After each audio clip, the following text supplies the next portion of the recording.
Exodus chapter 5. After that Moses and Aaron went to Pharaoh and said, "This is what the Lord, the God of Israel, says. Let my people go so that they may hold a feast to me in the wilderness." But Pharaoh replied, "Who is the Lord that I should obey his voice and let Israel go? I do not know the Lord, and I will not let Israel go." "The God of the Hebrews has met with us," they answered. "Please let us go on a 3-day journey into the wilderness to sacrifice to the Lord our God, or he may strike us with plagues or with the sword."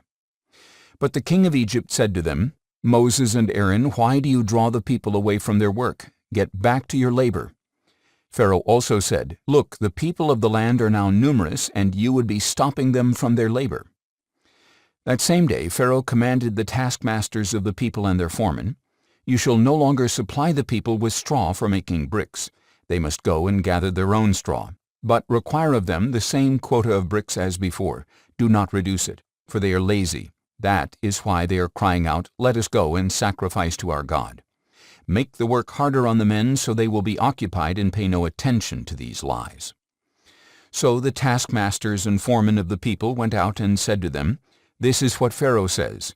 I am no longer giving you straw. Go and get your own straw wherever you can find it, but your workload will in no way be reduced."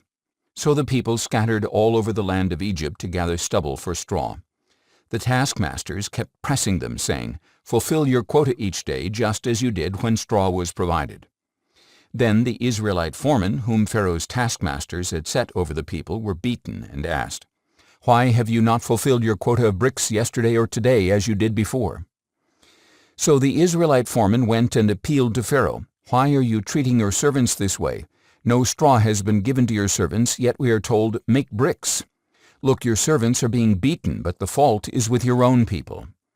"You are slackers," Pharaoh replied, "slackers. That is why you keep saying, 'Let us go and sacrifice to the Lord.' Now get to work. You will be given no straw, yet you must deliver the full quota of bricks." The Israelite foremen realized they were in trouble when they were told, "You must not reduce your daily quota of bricks." When they left Pharaoh, they confronted Moses and Aaron, who stood waiting to meet them. "May the Lord look upon you and judge you," the foreman said, "for you have made us a stench before Pharaoh and his officials. You have placed in their hand a sword to kill us." So Moses returned to the Lord and asked, "Lord, why have you brought trouble upon this people? Is this why you sent me? Ever since I went to Pharaoh to speak in your name, he has brought trouble on this people, and you have not delivered your people in any way."